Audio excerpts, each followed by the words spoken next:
ಜನ್ಮದ ನಂಟು ಬ್ರಹ್ಮ ಗಂಟು ಬ್ರಹ್ಮ ಗಂಟು. ಅಣ್ಣ, ಇನ್ನು ನಾನು ನಿನಗೆ ಹೊರೆಯಾಗಿರೋದಿಲ್ಲ ಅಲ್ವಾ? ಯಾಕೆ ಗುಂಡಮ್ಮ ಹಾಗಂತೀಯ? ಬೆನ್ನಿಗೆ ಬಿದ್ದಿ ತಂಗಿ ಅಂತ ನಾಕ್ ಮಾತಾಡಿರ್ಬೋದು, ಅದನ್ನೆಲ್ಲ ಮನ್ಸಲ್ಲಿ ಇಟ್ಕೋಬೇಡ್ವೆ?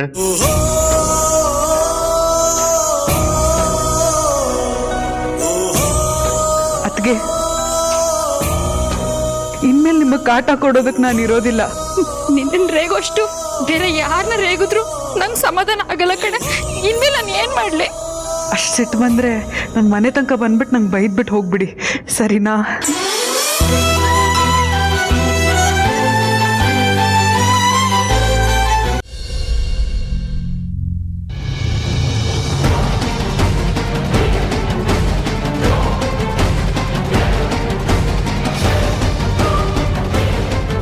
ಖಾಲಿ ಸೇರಿಟ್ರೆ ಅಪ್ಶಕುನ ಅಲ್ವಾ? ಸೊಸೆ ನಮ್ಮ ಮನೆ ಒಳಗಡೆ ತುಂಬಿಸ್ಕೋಬೇಕಾದ್ರೆ ಈ ರೀತಿ ಅಪಶಕುನ ಆದ್ರೆ ನಾಳೆ ಇನ್ನೇನೆಲ್ಲ ಆಗತ್ತೆ?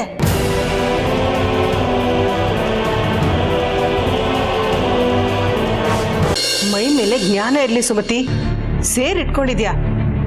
ಸೊಸೆಂದಿರ್ ನಮ್ಮ ಮನೆ ತುಂಬಿಸ್ಕೊಳಕ್ ಮುಂಚೆ ಸೇರ್ ಚೆಲ್ಲಿದ್ರೆ ಅಪಶಕುನ. ಅದ್ಗೆ ಅಪಶಕುನ ಗಿಪಶಕುನ ಏನೂ ಇಲ್ಲ. ನಮಗಂತದ್ದು ಯಾವುದ್ರಲ್ಲೂ ನಂಬಿಕೆ ಇಲ್ಲ. ನಗ್ನಗ್ತಾ ಸೊಸೆಂದ್ರನ್ನ ಮನೆ ಒಳಗೆ ಕರ್ಕೊಳ್ಳಿ. ಈ ಶಾಸ್ತ್ರ ಗಿಸ್ತ್ರ ಎಲ್ಲ ಯಾಕೆ? ಹಾಗಂತ ಎಲ್ಲಾ ಶಾಸ್ತ್ರ ಬಿಟ್ಬಿಡಕ್ ಆಗತ್ತ ನರಸಿಂಹ? ನಾವೇ ಹೀಗೆ ಹೇಳಿದ್ರೆ ನಮ್ಮ ಮಕ್ಕಳು ಏನ್ ಕಲಿತಾರೆ?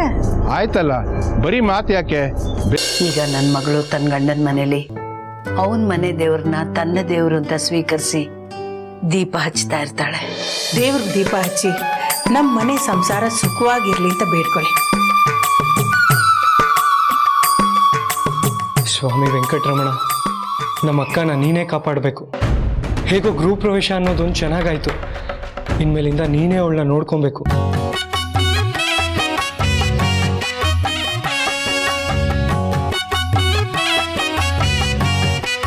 ಎರಡು ದೀಪನೂ ಪಿಂಕಿ ಹತ್ರನೇ ಹಚ್ಚಿಸಿದ್ಯಲ್ಲ, ಈಗ ಗೀತಾ ಏನ್ ಮಾಡ್ತಾಳೆ?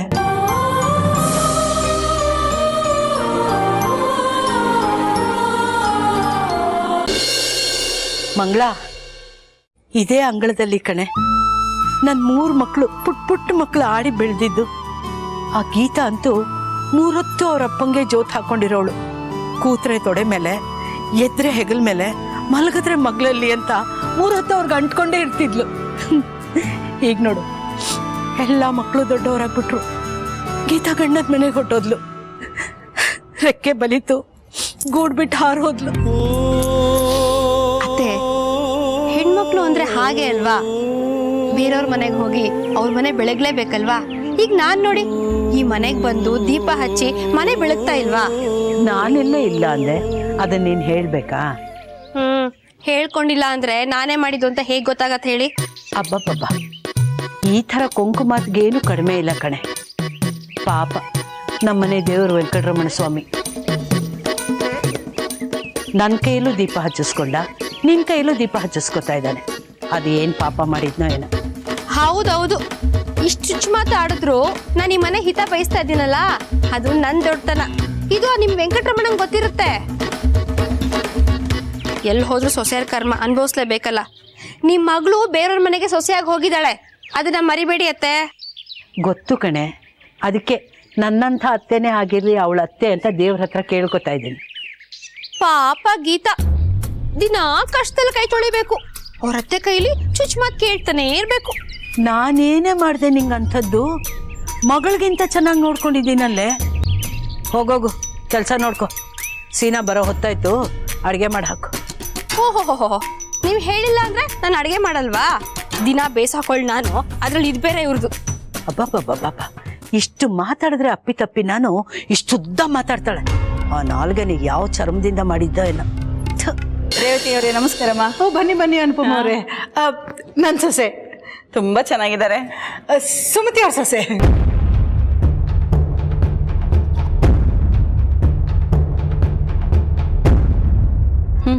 ಚೆನ್ನಾಗೇ ಇದ್ದಾಳೆ. ತಗೊಳ್ಳಿ ಅಮ್ಮ, 500 ರೂಪಾಯಿ ಇದೆ. ತಗೊಳ್ಳಿ ಅಮ್ಮ, ಇದರಲ್ಲಿ 700 ರೂಪಾಯಿ ಇದೆ.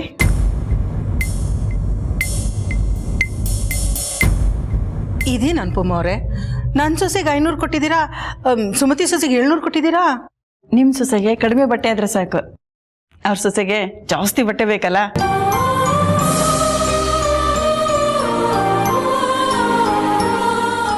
ಅದಕ್ಕೆ. ಅದು ಸರಿ ಬಿಡಿ, ಪರವಾಗಿಲ್ಲ ಪರವಾಗಿಲ್ಲ.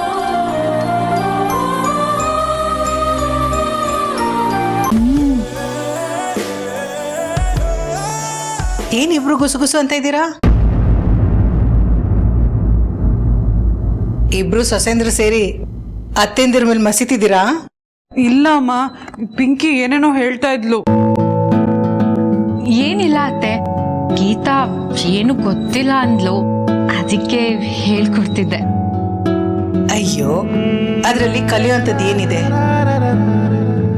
ನೋಡು. ನಾನು ನಿಮ್ಮಿಬ್ಬರಿಗೂ ಬಾದಾಮಿ ಹಾಲು ಮಾಡಿದ್ದೀನಿ, ಅದರಲ್ಲಿ ರಾಮರಸ ಹಾಕಿದ್ದೀನಿ.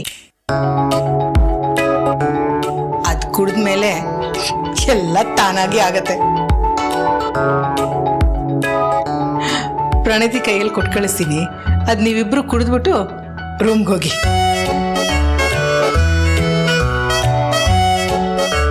ಏ ಪಿಂಕಿ, ರಾಮರಸ ಅಂದ್ರೆ ದೇವರ ಪ್ರಸಾದನ. ಯಾಕೆ ನಗ್ತಿದ್ಯಾ? ಗೀತಾ, ಕುಡಿದ್ಮೇಲೆ ನಿಮ್ಗೆ ಗೊತ್ತಾಗುತ್ತೆ. 31, 32, 33, 34. ಅರೆ, ಸ್ಪೆಷಲ್ ಬಿಡನ ಲಕ್ಕಿ ಎತ್ಕೊಂಡು ಹೋಗ್ಬಿಟ್ಟಿದ್ದಾನೆ. ದತ್ತಣ್ಣು ಬೇರೆ ಸ್ಪೆಷಲ್ ಬಿಡ ಕೊಡ್ತೀನಿ ಅಂತ ಬೇರೆ ಹತ್ತಿಸ್ಬಿಟ್ಟಿದ್ದೀನಿ. ಈಗ ಏನಾದ್ರು ಕೊಡಲಿಲ್ಲ ಅಂದ್ರೆ ಅಷ್ಟೇ, ಇದೇ ಬಿಡನ ಸ್ಪೆಷಲ್ ಬಿಡ ಅಂತ ಮ್ಯಾನೇಜ್ ಮಾಡ್ಬಿಡ್ಬೇಕು. ಓಯ್, ಏನು ಯೋಚನೆ ಮಾಡ್ತಿದ್ಯಾ? ಏನಿಲ್ಲ ದತ್ತಣ್ಣ, ತಗೋ ಸ್ಪೆಷಲ್ ಬೀಡ ತಿನ್ನು, ಒಳ್ಳೆ ಪವರ್ ಬರುತ್ತೆ. ಬೆಳಿಗ್ಗೆ ನೀನೇ ಬಂದು ಹೇಳ್ತೀಯ. ಹೋಗೋಗು, ತಗೋ ನಡಿ ನಡಿ, ಹೋಗು, ಸೈ ಮಾಡ್ಬಾರ್ದು, ಹೋಗ್ ಬೇಗ. ಅಯ್ಯೋ, ಸ್ಪೆಷಲ್ ಬಿಡನ ಲಕ್ಕಿ ಬೇರೆ ಎತ್ಕೊಂಡು ಹೋಗ್ಬಿಟ್ಟಿದ್ದಾನೆ. ಅಲ್ಲಿ ಹೋಗಿ ಏನು ಮಾಡ್ತಾನೋ ಏನು ಕತೆನೋ.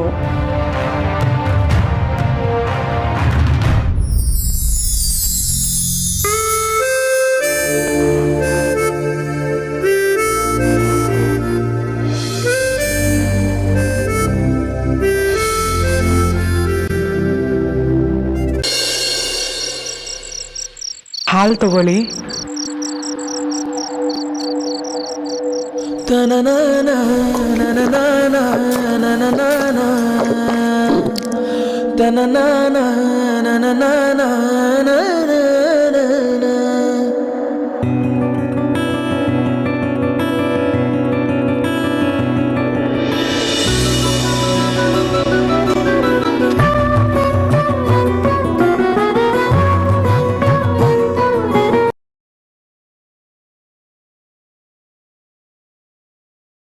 ಅಜ್ಜಮ್ಮನಿಗಿಂತ ನಿನ್ನ ಗೆಳೆತನದಲ್ಲಿ ನಂಗೆ ಹೆಚ್ಚು ಪ್ರೀತಿ ಸಿಕ್ತು ಸಾಗರ. ಅದಕ್ಕೆ ನಾನೀಗ ಹೇಳ್ತಾ ಇದ್ದಿ, ಇದನ್ನ ನೀನೇ ನಂಗೆ ತೋರಿಸು.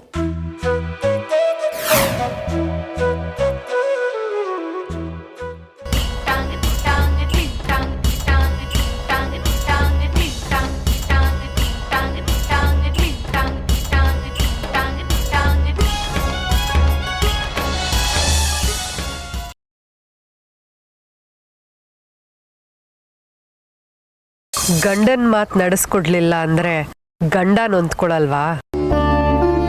ಅವನ್ ಕರ್ದಿದಾನಲ್ವಾ, ಏನು ಅಂತ ಹೋಗಿ ಮಾತಾಡಿಸ್ಕೊಂಡ್ ಬಾ. ನೀನು ಹೋಗಿ ಜಾಜಿ ರಕ್ಷಣೆಗೆ ನಿಲ್ಲಬೇಕು. ನಿನ್ನ ಪ್ರಾಣನ ಒತ್ತೆ ಇಟ್ಟಾದ್ರೂ ಜಾಜಿನ ರಕ್ಷಿಸಬೇಕು ಕುರೂಪಿಯಿಂದ. ಬಂಗಾರಿ,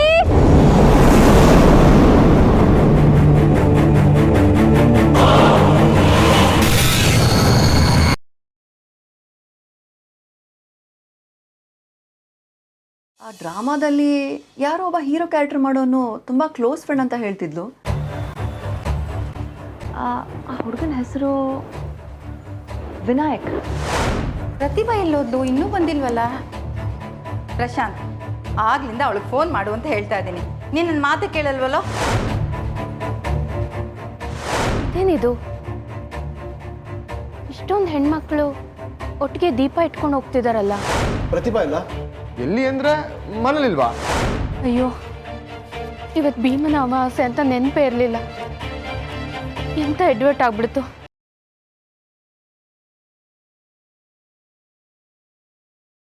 ಅವನಿ ಮನು ಎಲ್ಲಿ? ನೋಡ್ತೀನಿ ಇರು.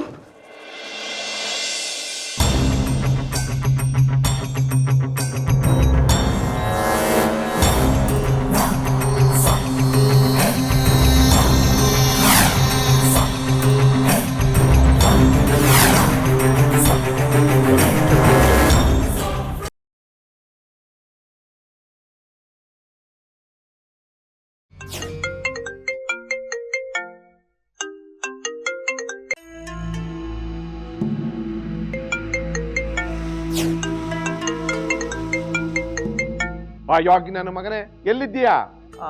ಅಪ್ಪ ಅದು ಒಬ್ಬ ಇಂಪಾರ್ಟೆಂಟ್ ಡೆಲಿಗೇಟ್ನ ಮೀಟ್ ಮಾಡಕ್ ಬಂದಿದ್ದೆ. ಅದೆಲ್ಲ ನನಗೆ ಗೊತ್ತಿಲ್ಲ ಕಣ. ನೀನು ಈಗಿಂದ ಈಗಲೇ ಮನೆಗೆ ಬಂದ್ಬಿಡ್ಬೇಕು ಅಷ್ಟೇ. ನಿನ್ನ ಮೀಟ್ ಮಾಡದೆ ನಾನು ಇವತ್ತು ಇಲ್ಲಿಂದ ಹೋಗಲ್ಲ.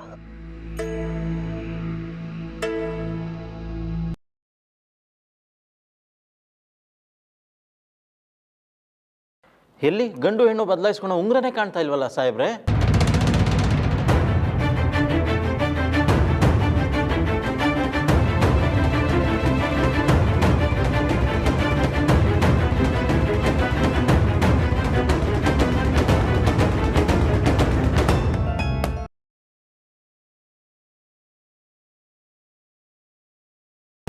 ಆದರೆ ನಮ್ಮನೇಲಿ ಇಂಥ ನಿಗೂಢವಾದ ಘಟನೆಗಳು ನಡೆಯೋದಕ್ಕೆ ಕಾರಣ ಅವಳೆ. ಅವಳು ಅಂದ್ರೆ ಯಾರು ಮಯೂರಿ? ಇಚ್ಛಾಧಾರಿ ನಾಗಿಣಿ. ನಾನು ಅಂದುಕೊಂಡ ಕೆಲಸ ಸುಸೂತ್ರವಾಗಿ ಮುಗೀತು ಅಷ್ಟೇ. ಏನು ಅಮೃತ, ಏನು ಯೋಚನೆ ಮಾಡ್ತಾ ನಿಂತ್ಬಿಟ್ಟೆ? ಅರ್ಜುನ್ ಎಲ್ಲಿ? ನೀನು ಒಬ್ಳೆ ಇಷ್ಟೊತ್ತಲ್ಲಿ ಎಲ್ಲಿ ಹೋಗಿದ್ದೆ?